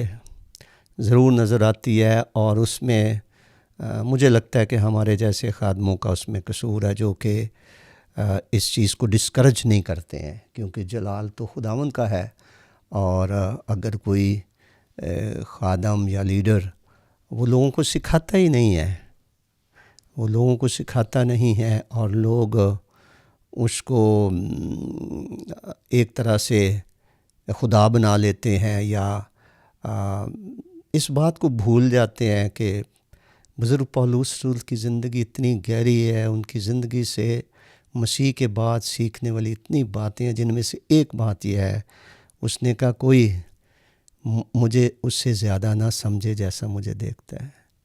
تو کبھی کبھی ہمارے ساتھ بھی یہ ہوتا ہے کہ لوگ ایسی بات کر دیں گے جو کہ وہ درست نہیں ہوتی ہے، تو آگے سے ہمیں بتانا چاہیے کہ یہ بات درست نہیں ہے کہ آپ کسی کے بارے میں مجھے ایک دن کسی نے فون کیا کہ جی آپ ہسپتال آ سکتے ہیں. میں نے کہا بتائیے کیا بات ہے. یا ایک غیر مسیحی ہیں تو ان کا مریض ہے، تو ہم نے ان کو بتایا میرا نام لے کے کہ وہ تو ایسا خادم اس کے وسیلے سے تو مردے بھی زندہ ہو جاتے ہیں، وہ میں ان کو بلاتا ہوں، وہ دعا کریں گے. میں نے کہا تو ہے جذباتی میرے وسیلے سے کون سے مردے پہلے زندہ ہوئے تھے. تو ایسے تو سکھانا پڑتا ہے کہ بھائی جو ہر شخص کی وہ حیثیت ہے جو خداوند نے کلیسیا میں اس کو بخشی ہے، اس کو کلام کے تناظر میں پہچاننا چاہیے، اس کے مطابق اس کو سراہنا چاہیے اور خدا کی شکر گزاری کرنی چاہیے. یہ نہیں کہ کسی کو بڑھا چڑھا کر، میں تو اس کو فالس انکریجمنٹ کہتا ہوں. میں تو آپ کو بہت کچھ بتا سکتا ہوں جہاں پہ خادموں نے لوگوں کی زندگیاں برباد کی ہیں فالس انکریجمنٹ کی وجہ سے. ایسے کسی کو پھیلا دینا یہ اس جو حقیقت کے برعکس ہوتی ہے. اس کی وجہ یہ ہے کہ کیونکہ لوگ یا خادمین جو ہیں وہ لوگوں کو مسیح کے پاس لانے کے بجائے اپنے پاس لانے کو ترجیح دیتے ہیں اور اس بات کو بڑھاوا دیتے ہیں. تو شاید اس کی ایک وجہ یہ بھی ہے. میں آپ کو یاد دلا دوں کہ تموتھیوس کو جب بزرگ پولس نے دوسرا خط لکھا تو جو بھی انہوں نے اس کو نصیحتیں کرنی تھی تو بڑی پیاری بات کی جو کہ ہمارے دلوں کی تختیوں پہ لکھی ہونی چاہیے. انہوں نے کہا جو کچھ میں تجھے کہتا ہوں اس پر غور کر، لیکن خداوند تجھے سب باتوں کی سمجھ دے گا. اور میں جب بھی اس آیت کو پڑھتا ہوں میں دیکھتا ہوں کہ وہ اتنے تجربہ کار خادم تھے اور اب وہ کہہ سکتے تھے کہ کبھی بھی کوئی مشکل ہو، کوئی پریشانی ہو، بات نہ سمجھ آئے، میرے پاس آؤ، میرے پاس اتنا لیکن وہ اس کو کہہ رہے کہ جو کچھ میں کہتے اس پہ غور کر، consider what ever I am telling you, لیکن خداوند تجھے سب باتوں کی سمجھ دے گا. جس سے میں نے یہ سیکھا ہے کہ اس نے دھیان جو ہے وہ خداوند کی طرف لگایا ہے، اپنی بزرگی کی طرف نہیں، اپنے تجربے کی طرف نہیں، اور خداوند تک جو ان کی رسائی تھی اور جتنے وہ روحانی تھے اس پر نہیں. اور میں سمجھتا ہوں کہ اگر ہم ان بزرگوں سے، ان کی تعلیمات سے اور ان کی زندگی کے نمونے سے یہ باتیں ہم سیکھ سکیں تو ہم اچھے خادم بن سکتے ہیں، خدا کے جلال کا باعث بن سکتے ہیں. کیا بات ہے سر. آپ کے خیال میں اگر مسیح آج کی کلیسیا کو وزٹ کریں تو آپ کے خیال میں وہ کس چیز پر سب سے زیادہ تنقید کریں گے؟ میرا خیال ہے کہ کلیسیا میں ایک تو آہستہ آہستہ دنیا گھس گئی ہے نا کلیسیا میں، تو جو دنیا داری ہے وہ ایک بہت بڑا خطرہ ہے جو کہ مسیح کی دلہن کو خالص نہیں رہنے دیتا. اور دنیا داری کا ایک اور بڑا پہلو جو ہے وہ کلیسیا میں تفرقے اور جدائیاں ہیں. غیر مسیحی ہمیں اتنا نقصان نہیں پہنچا رہے جتنے ہمارے باہمی اختلافات اور نفاق کلیسیا کو اندر سے کھوکھلا اور کمزور کر رہے ہیں. تو اس لیے اگر خداوند کی یہ مرضی تو تھی کہ جس طرح باپ میں اور تو ایک ہیں اور میں چاہتا ہوں کہ یہ بھی ایک ہوں، تو جب وہ اگر وہ دیکھتے ہیں تو وہ تو کبھی بھی خوش نہیں ہوں گے اس بات سے. سر بعض لوگ خدمت کو یا پاسٹر بننے کو سورس آف انکم، روزگار یا آمدنی کا ذریعہ سمجھتے ہیں، تو آپ کا اس سوچ کے بارے میں کیا خیال ہے؟ میرا خیال ہے کہ چونکہ ہم ایک غریب ملک میں رہتے ہیں، تو غریب ملک میں رہتے ہوئے اکثر ایمانداروں پر یہ آزمائش آتی ہے، اور ایک غلط جو وہ تصور اپنا لیتے ہیں کامیاب خادموں کو دیکھ کر کہ یہ ایک آسان طریقہ ہے اور ہم جلدی سے پراسپر ہو سکتے ہیں اور ہمارے پاس دنیا کی ہر چیز آ سکتی ہے، جیسے فلاں خادم کے پاس ہے، فلاں کے پاس ہے۔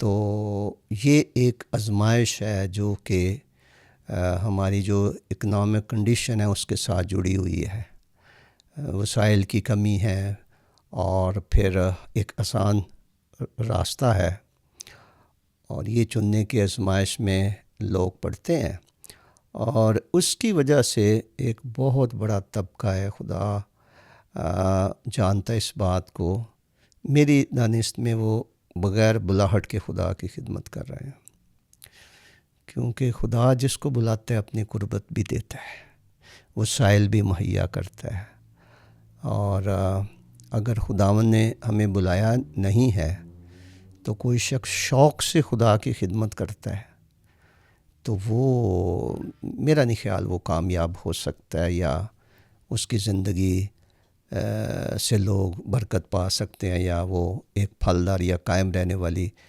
خدمت سر انجام دے سکتا ہے۔ خدا کی طرف سے بلایا جانا جو ہے وہ بہت ضروری ہے۔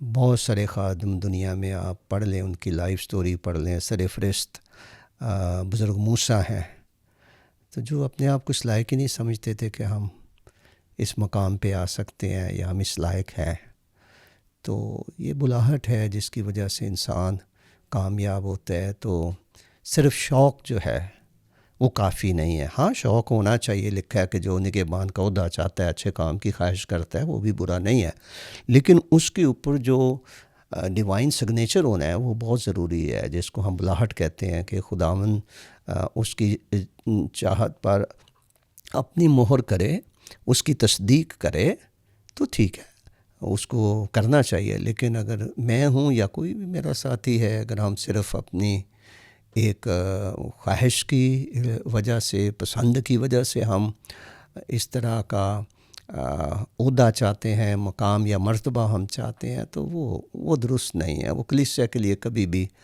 برکت کا، تقویت کا اور مضبوطی کا باعث نہیں بنے گا۔ تو آپ کے کہنے کا مطلب یہ ہے کہ ہمیں بلاہٹ پر غور کرنا لازمی ہے، بجائے اس کے کہ ہم اس یہ کے دیکھیں بغیر تو خدمت کے میدان میں کودنا ہی نہیں چاہیے۔ اوکے۔ جب تک آپ کو یہی نہیں پتہ کہ میں خدا کا بلایا ہوا ہوں یا نہیں۔ میں نے تو کئی خادموں کا انٹرویو کیے ہیں، ان سے پوچھا ہے کہ آپ کو کیسے پتہ ہے خدا نے آپ کو بلایا، آگے سے ہاتھ چھوڑ دیں۔ تو یہ دکھ کی بات ہے، یہ میں کوئی تنقیداً نہیں کہہ رہا، میں تو سمجھتا ہوں کہ خدا کے کلام کے مطابق صاف لکھا ہے، کوئی اپنے آپ یہ عزت اختیار نہیں کر سکتا جب تک ہارون کی طرح خدا کی طرف سے نہ بلایا جائے۔ تو کلام کے مطابق ہے کہ دعا کی جائے، انتظار کیا جائے، اور اپنی بلاہٹ کو پہچانا جائے کہ خدا نے مجھے بلایا ہے، نہ صرف بلایا ہے، کس کام کے لیے بلایا ہے، تو اس کے مطابق پھر اپنے آپ کو خدا کی مرضی کے سانچے میں دینا، اور ڈھلنے کے لیے، بننے کے لیے، سنورنے کے لیے دینا، اور پھر بن کر پھر خدا کی خدمت کرنا، تو وہ باعث برکت ہوتا ہے۔ سر، آپ کے خیال میں کلیسیا میں خادمین کی مالی جواب دہی یعنی کہ فائنینشیل اکاؤنٹیبلٹی کا نظام ہونا چاہیے؟ بالکل ہونا چاہیے، میں تو 100% اس بات کا قائل ہوں۔ پتہ ہونا چاہیے پیسے کہاں سے آئے، کہاں لگے ہیں، اس میں شفافیت بہت ضروری ہے۔ اور میں اس کے ساتھ یہ بھی کہوں گا کہ کئی خادم انتہائی دیانتدار بھی ہیں، انتہائی دیانتدار ہیں، اور وہ نہیں چاہتے کہ کوئی جو ہے وہ ان سے کوئی حساب مانگے، یہ ان کی اپنی سوچ ہو سکتی ہے، لیکن میں سمجھتا ہوں کہ اس سے بدگمانیاں پیدا ہوتی ہیں۔ جب آپ خدا کے پیسے میں کوئی ایسی ہیرا پھیری کرتے نہیں ہیں تو کسی کو حساب دینے میں کیا آپ کو کوئی اور نہیں لیکن ہر ایک کا حساب نہیں نا ان سے مانگ سکتا، نہ مانگنا چاہیے. جی ہر کلیسیا کے ایک انتظام ہوتا ہے اور خادم کو بھی انتظام کے تابع رہنا چاہیے. اور اگر کسی معاملے میں کوئی ایسی صورتحال پیدا ہوتی ہے کہ اس کی جوابدہی کرنی پڑتی ہے تو وہ کرنی چاہیے. اس کے ساتھ میں یہ بھی کہوں گا کہ چرچ کا پورا جو سسٹم ہے آمدنی اخراجات کا، اس کا کوئی ریکارڈ ہونا چاہیے. وہ کسی جنرلی تو میں نہیں سمجھتا کہ پاسٹر کے پاس پاسٹری خزانچی ہو یا اس کی بیوی ہو یا اس کی بیوی کا بھائی ہو، تو یہ اس طرح کا وہ فیملی میں وہ نہیں ہونا چاہیے. کیونکہ آپ کتنے بھی آنیسٹ ہو نا تو لوگ پھر خام خواہ ان کو موقع ملتا ہے، بدگمانیاں پھیلتی ہیں اور لوگ آپ کو بدنام کر سکتے ہیں. تو اس سے بہت بچنے کی ضرورت ہے کہ روپے پیسے کے الزام کے نیچے ہم نہ ہوں. ہر چیز جو ہے وہ اس میں شفافیت ہونی چاہیے جو آپ کے روحانی قد کو بڑھائے گی. آپ خدا کے جلال کا باعث بنیں گے، لوگوں کے دلوں میں آپ کی نیک نامی بیٹھیں گی. مجھے تو اس میں کوئی نقصان نظر نہیں آتا. بہت خوب سر، بہت اچھے سے ایکسپلین کیا آپ نے اسے. یہ بتائیے کہ اگر خدمت سے مالی فائدہ، شہرت اور اثر و رسوخ کو مکمل طور پر ختم کر دیا جائے تو کیا اتنے ہی لوگ پاسٹر بننا چاہیں گے جتنا آج اس بات کا ارادہ رکھتے ہیں؟ خیر میرے لیے میرا خیال ہے کہ یہ کہنا مشکل ہے کہ اتنے بن جائیں گے یا نہیں بنیں گے. یہ ضرور ہے کہ جو بلائے ہوئے خادم ہیں، میں تو یہاں تک کہوں گا کہ اگر ان کو کوئی معاوضہ یا سیلری وغیرہ نہیں بھی ملے گی تو جو بلایا ہوا ہے وہ تو پیچھے نہیں ہٹے گا. خدا پر بھروسہ کرتے ہوئے وہ ایمان سے خدا کی خدمت کرتا جائے گا، کیونکہ اس کی بنیاد خدا کی آواز پر ہے، بلاہٹ پر ہے، مراد پر نہیں ہے. مراد پر اس کی ہے جو بغیر بلاہٹ کے خدمت کرتا ہے. تو جب وہ معکوف ہو جائے گی اپنا اس کی سپورٹ یا وسائل تو وہ پھر کچھ اور کرنے لگے گا. لیکن جس کو خدا نے بلایا ہے اس نے گھٹنا بڑھنا سیکھا ہے یا نہیں سیکھا تو کم سے کم سیکھنا چاہیے. تو وہ پیسے کی وجہ سے یا جتنی بھی برکات ہیں خدمت سے جڑی ہوئی یا عزت ہے، وسائل ہیں، وہ ان کی بنیاد پہ اگر وہ خدمت کرے گا تو پھر تو وہ ثابت قدم اور قائم نہیں رہ پائے گا. لیکن اگر اس کو پتہ ہے کہ مجھے خدا نے بلایا، اور خدا کا شکر ہو ہمارے اپنے غریب ملک ہے لیکن ہمارے ملک میں بھی ایسے خادم ضرور موجود ہیں، ماضی میں خاص طور پر رہے ہیں، جو کہ رضاکارانہ طور پر بھی خدا ان کی خدمت کرتے رہے ہیں، تھوڑے تھوڑے پیسوں میں بھی وہ کرتے رہے ہیں. اور ایک وقت آیا کہ جب فارن ایڈ وغیرہ جو ہے وہ خادموں کی ختم کی گئی مختلف ڈنومینیشنز میں، تو انہوں نے اس کی حامی بھر لی. بہت ساروں نے مخالفت بھی کی، لیکن یہی تو ایمان کی زندگی ہے کہ خدا نے آپ کو بلایا ہے تو وہ صادق کو کیسے وہ حاجت مند رہنے دے گا، کیسے بھوکا مرنے دے گا. تو جو ہاں یہ ہے کہ خدا نے کسی خادم کو بھی عیاشی کرانے کا وعدہ نہیں کیا ہوا، ضروریات پوری کرنے کا انہوں نے ضرور وعدہ کیا. تو اس لیے کوئی وسائل اپنے جو ہے وہ وڈرا بھی کر لے، آپ سے ہٹا بھی دے، بند کر دے، تو خدا تو نہیں نہ کرے گا اپنا. اس کا تو سورج نیک اور بدوں پر برابر کا چمکتا ہے، تو وہ اپنے بلائے ہوئے کو، اپنے ممسوح کو کیسے بھوکا مرنے دے گا.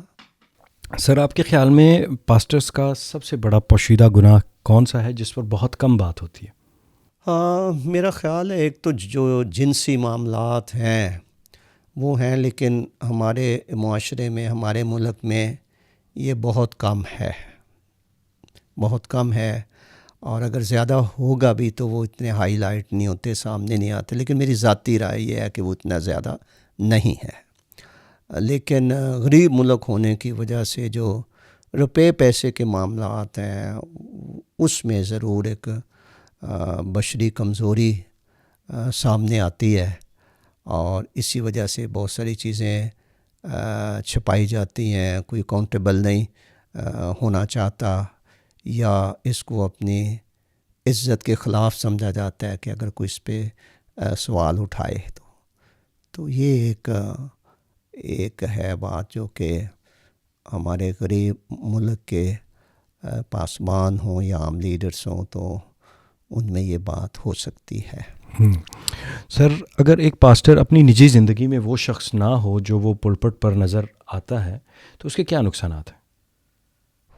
اس کے تو نقصانات سب سے بڑھ کر ٹھوکر کا باعث بننا ہے. میں نے ابھی آپ کو بتایا کہ بزرگ پولس رسول نے کہا ہم کسی بات میں کسی کو ٹھوکر کا کوئی موقع نہیں دیتے.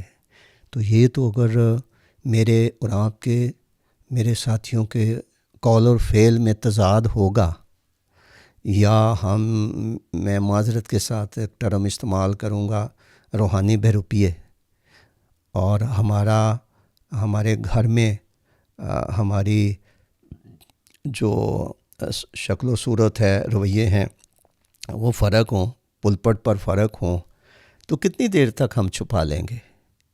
کسی نہ کسی طریقے سے گناہ جو ہے وہ ایک بدبو کی مانند ہوتا ہے. آپ اس کے اوپر کتنا بھی سپرے کر لیں، تھوڑی وقت تک آپ اس کو ڈھانپ کے رکھ سکتے ہیں، لیکن کسی نہ کسی طریقے سے اس کا گناہ ہونا ظاہر ہو جائے گا. تو اس لیے یہ ایک بہت نقصان دہ بات ہے، اور خاص طور پر اس شخص کے لیے جس کو لوگ پسند کرتے ہوں، ہیرو سمجھتے ہوں، پیار کرتے ہوں، اثاثہ سمجھتے ہوں، اور وہ دیکھیں کہ نہیں، اس کی جو زندگی گھر میں ہے وہ فرق ہے، پوشیدہ زندگی فرق ہے، تو وہ تو آپ تو یا میں تو ان کے لیے ٹھوکر کا باعث بنوں گا. تو اس لیے بہت ضروری ہے، جیسے میں کہہ رہا ہوں کہ ہمیں ٹرانسپیرنٹ ہونے کی ضرورت ہے، کہ جیسے ہم گھر میں ہیں تو ویسے ہی ہمیں باہر ہونا چاہیے، ہمارے دو چہرے نہیں ہونے چاہیے. تو اگر چلے فرض کریے کسی کو نہیں بھی پتہ چلتا تو خدا نہیں دیکھتا ہے، اسی کے دیکھتے دیکھتے ہم نے شہربانی بھی بانٹنی ہے، ہم نے سرمن بھی دینے ہیں، ہم نے دعائیں بھی کرنی ہیں، نصیحتیں بھی کرنی ہیں. تو اندر ضمیر بھی ہے، خدا کا روح بھی ہے، اوپر جس نے خود آنکھیں دی ہیں وہ دیکھ بھی رہا ہے. تو اس لیے جب میں آپ کو ابھی بتا رہا تھا کہ فلپیوں کے خط میں لکھا ہے کہ ڈرتے اور کانپتے ہوئے اپنی نجات کا کام کیے جاؤ. تو جب ہمیں خدا کا ڈر ہوگا تو پھر ہم اپنی پوشیدہ زندگی کی بھی فکر کریں گے کہ نہیں، اگر لوگ نہیں دیکھ رہے تو خدا تو دیکھ رہے. اس کی بہترین مثال ہمیں یوسف کی زندگی سے نظر آتی ہے. میں کیوں ایسی بڑی بدی کروں اور خداوند اپنے خدا کا گنہگار ٹھہروں. تو سر چلتے چلتے ایک آخری سوال، وہ کون سا جملہ ہوگا جو آپ چاہتے ہیں کہ آپ کے جنازے پر لوگ آپ کے متعلق کہیں؟ مشکل سوال آپ پوچھ رہے ہیں میرے سے. میں سمجھتا ہوں کہ اگر کوئی شخص یہ کہہ سکتا ہے کہ یہ حقیقت میں خدا کا خادم رہا ہے تو یہ میرے لیے بہت بڑی اعزاز کی بات ہوگی. مرد خدا ہونا اور آخری دم تک وفادار رہنا، اپنے ابتدائی بھروسے پر قائم رہنا اور اپنی دوڑ کو اچھی طرح سے ختم کرنا، یہ کسی بھی لیڈر کے لیے بہت بڑا اعزاز ہے، لوگ اس کے بارے میں کہیں. یہاں پر ہمارا یہ ایپیسوڈ اپنے اختتام کو پہنچا. آپ کو یہ ایپیسوڈ کیسا لگا کامنٹ سیکشن میں ضرور بتائیے گا. اور اگر اب تک آپ نے فضل بشارتی گروپ کے چینل کو سبسکرائب نہیں کیا ہے، اسے سبسکرائب کیجئے تاکہ آپ تک ہماری یہ کرسچن کانٹینٹ کی ویڈیوز پر وقت پہنچتی رہیں. اپنا بہت سا خیال رکھیے. نیکسٹ ایپیسوڈ میں ضرور ملیں گے. خدا حافظ.